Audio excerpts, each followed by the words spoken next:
भाजपा कानपुर बुंदेलखंड क्षेत्र के अध्यक्ष प्रकाश पाल ने आज भाजपा सीसामऊ विधानसभा उपचुनाव के मीडिया सेंटर में पत्रकार वार्ता को संबोधित करते हुए कहा कि 18 नवंबर को चुनाव प्रचार का आखिरी दिन है। मुख्यमंत्री योगी आदित्यनाथ ने दर्शनपुरवा की जनसभा, रामबाग से संगीत टाकीज तक रोड शो करके जीत के अंतर को बढ़ाने एवं कार्यकर्ताओं में ऊर्जा का संचार करने का काम कर दिया है। अब पार्टी इस ऊर्जा को और गति से आगे बढ़ाएगी। प्रचार के अंतिम दिन पार्टी ने फिल्म अभिनेता गोरखपुर सांसद रवि किशन की अगुवाई में विशाल वाहन जुलूस बृजेंद्र स्वरूप पार्क से प्रारंभ करेगी, जो विधानसभा के विभिन्न क्षेत्रों से गुजरता हुआ रायपुरवा रामलीला मैदान पर समाप्त होगा। प्रकाश पाल ने कहा कि सीसामऊ विधानसभा में कई परिवार मुस्लिम अपराधियों के डर से नगर के विभिन्न क्षेत्रों में पलायन कर गए। ऐसे में बंटेंगे कटेंगे का नारा सही है।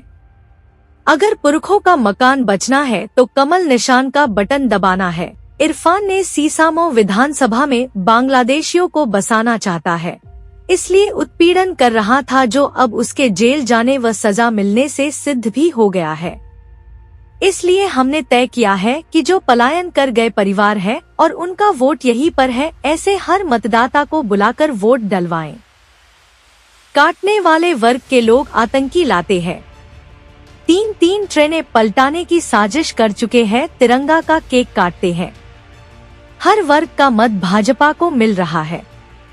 सिंधी, पंजाबी वर्ग भी पाकिस्तान से इसी कारण ही भाग कर आए हैं, इसलिए वो एकजुट रहेंगे तभी सुरक्षित होंगे।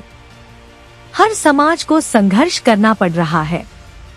मतदाता जरूर आएं, कारण कोई भी खुशी से मकान नहीं छोड़ते।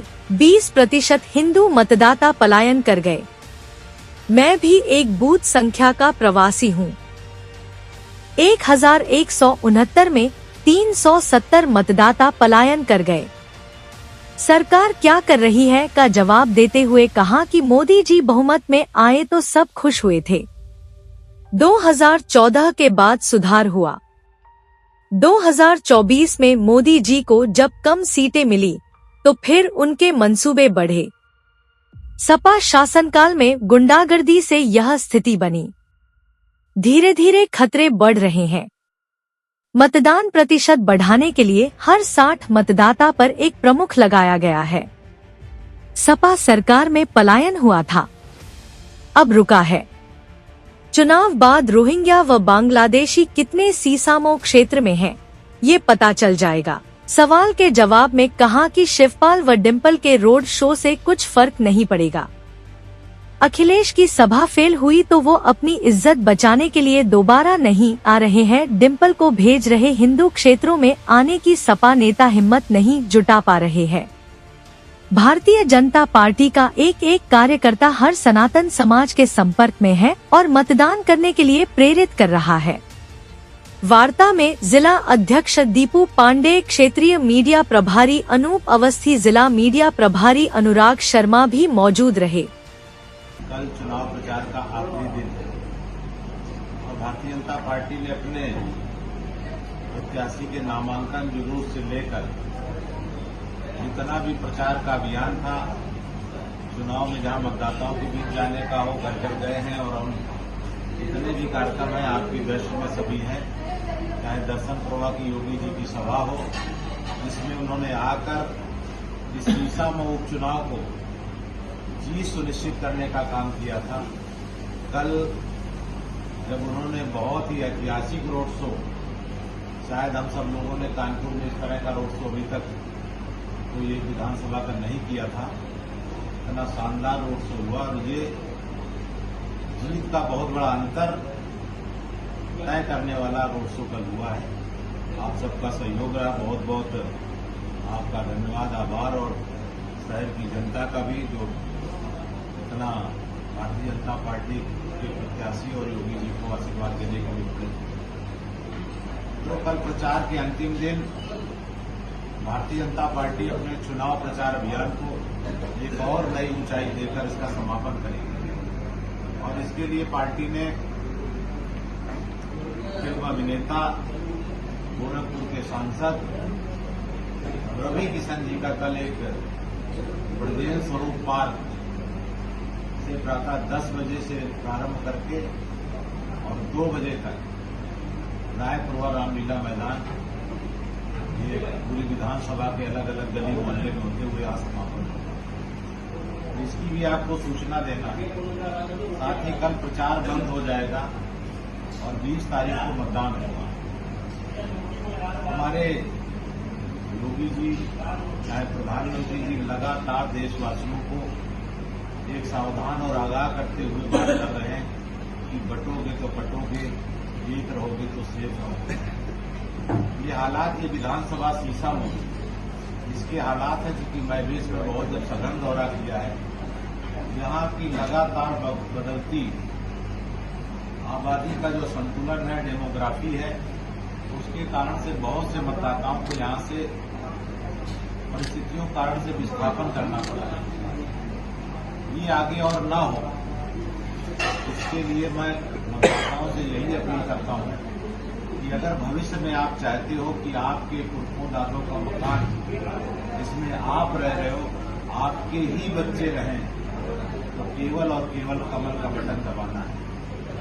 नहीं तो धीरे धीरे जैसे बहुत से लोग यहाँ 20,000 मतदाता, कोई किदवई नगर, कोई गोविंद नगर, कोई कल्याणपुर रह रहा है, उनको जाना पड़ा। कोई अपना घर सामान्यतः खुशी से नहीं छोड़ता है, क्योंकि लगातार यहाँ के विधायक की अब बातें खुलकर सामने आ चुकी हैं। तो यहाँ बांग्लादेशियों को बसाना चाहता है, उनके प्रमाण पत्र बनाना चाहता है, और ऐसे जब अराजक लोग आएंगे तो लोगों का रहना दूभर होता है। बहुत से लोग गए हैं, तो जो गए हैं उनको भी कि आप जिस पीड़ा के कारण गए हो, बाकी बचे लोगों को ये पीड़ा ना बर्दाश्त करनी पड़े। तो जहां भी वो मतदाता हो, जहां दर्ज है, उनको संपर्क किया जा रहा है। वो सभी मतदाताओं से मैं मतदान करने के लिए अपील करता हूँ, भले होगा वो गोविंद नगर, कल्याणपुर या किदवई नगर बस। ऐसे सभी अपने जो मतदाता हैं, अपने पड़ोसियों को जो जानते हैं वो भी बुलाएं, और सबसे मैं खुला आह्वान करता हूँ। ये बहुत ही नहीं तो आगे आने वाली पीढ़ियों को अपने मकानों में उनको नहीं रह पाएंगे, और धीरे धीरे जो जिहादी मानसिकता बढ़ती जा रही है। क्योंकि यहाँ का विधायक जिस मानसिकता का रहा है, वो तिरंगे का केक काट सकता है, तो उसकी शुद्ध रूप से राष्ट्रद्रोही मानसिकता है, जो जहाँ बांग्लादेशियों को बसा सकता है। एक तो हमारे सामने प्रमाण आया है, कितने बांग्लादेशी घुसपैठियों रोहिंग्या रह रहे हो। इसी शहर में 3 ट्रेनें पलटाने की कोशिश हो चुकी है। हमारी आप सबकी जान खतरे में है, इसलिए मैं सबसे आग्रह करता हूँ कि 18 को प्रचार बंद हो जाएगा, और 20 तारीख को सभी मतदाता अपनी नैतिक जिम्मेदारी समझते हुए, विशेष तौर से जो लोग पलायन कर रहे हैं, वो अपनी पीड़ा को समझते हुए, और जो पलायन करके गए भविष्य में उनको पलायन न करना पड़े, उनके मकानों में उन्हीं के आगे भविष्य में बच्चे रहें। इसके लिए सबको केवल और केवल कमल पर बटन दबाने से ये संभव है, नहीं तो ये संभव नहीं है। इतना आग्रह उन मतदाताओं में करना है। सांसद जी कल आए, लोगों को दिलों को छू क्या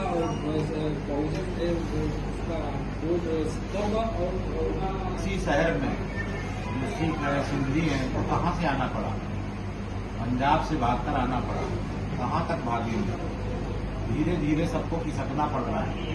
सिंधी भाई आए हैं, उनको सिंध से आए हैं, किस मानसिकता ने उनको बताया? गुरु गोविंद सिंह का संघर्ष किससे हुआ था? सिंधी समाज का जो झूलेलाल का करते हैं, सिंध में मीरक शाह नाम के आतंकी के कारण से उनको जन्म लेना पड़ा वरुण देव के अवतार के रूप में। ये सारा इतिहास उनको मैंने बताया है कि आप उस जिस विचारधारा से हमारे पूर्वज लड़ रहे हैं, उसको अगर हम एकजुट होकर लेकर नहीं रहेंगे तो हम सेफ नहीं रहेंगे। लगातार हमारे ऊपर किस तरीके से चारों तरफ से घेराबंदी हो रही है, इसको हमने समाज को समझाया है। मुझे चाहे अनुसूचित वर्ग का हो या कुली बाजार में सोनकर समाज को नहीं संघर्ष करना पड़ता है, वाल्मीकि समाज को नहीं करना पड़ता है, सिंधी समाज, जो कौन समाज है जो बचा है जिसको नहीं भागना पड़ता है। इसलिए कोई छोटी मोटी चीज नहीं है। फिर कहता हूं कि मेरी ओर से लिखिए कि अगर आप मतदाता जो पलायन कर गए हैं, वो पलायन वाले भी जो यहाँ मतदाता दर्ज हैं, वो वोट डालें, क्योंकि कोई खुशी से अपने मकान को नहीं छोड़ता।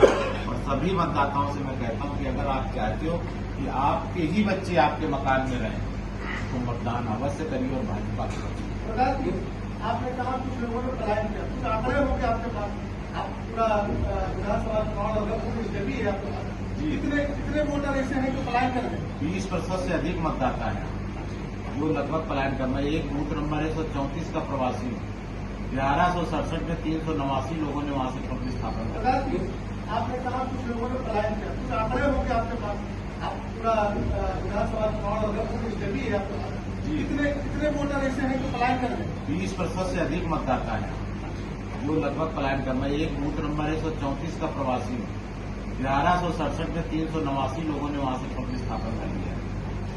ऐसे अलग अलग 23 तारीख को चुनाव है और संगठन लोगों के लिए क्या निर्देश जारी किए गए?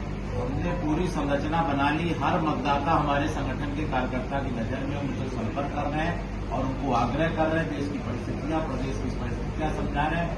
बांग्लादेश में हो चाहे जहां भी हो, सारी स्थितियां जो हैं, थोड़ा मोदी का समर्थन कम होने के कारण से कैसे कोई फ्लाइट को उड़ाने की धमकी देता है, कोई ट्रेनें पलटाने की कोशिश करता है।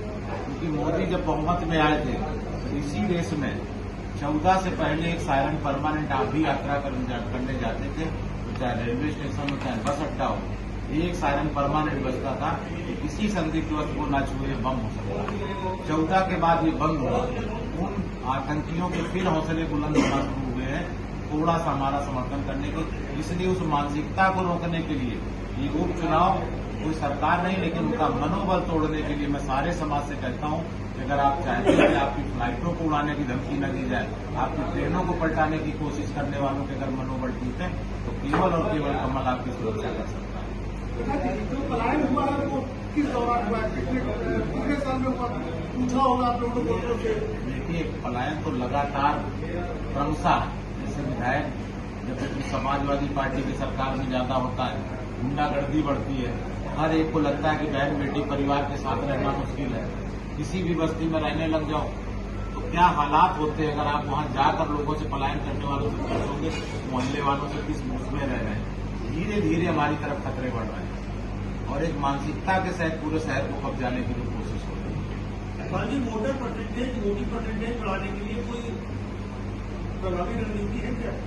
हर मतदाता से संपर्क हमने हर 60 मतदाताओं पर एक प्रमुख बना दिया है। वो उन मतदाताओं को संपर्क करेगा और उनको ले जाकर मतदान केंद्र तक पूरा उनको हैंडबिल, पर्चा, मशीन का नमूना सारा समझाकर और मतदान का प्रतिशत बढ़ाना है।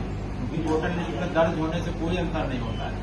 लोगों ने कितने हमारे कमल चिन्ह की बटन दबाई, वो हमारे लिए काम होना, मैं उसके लिए प्रयास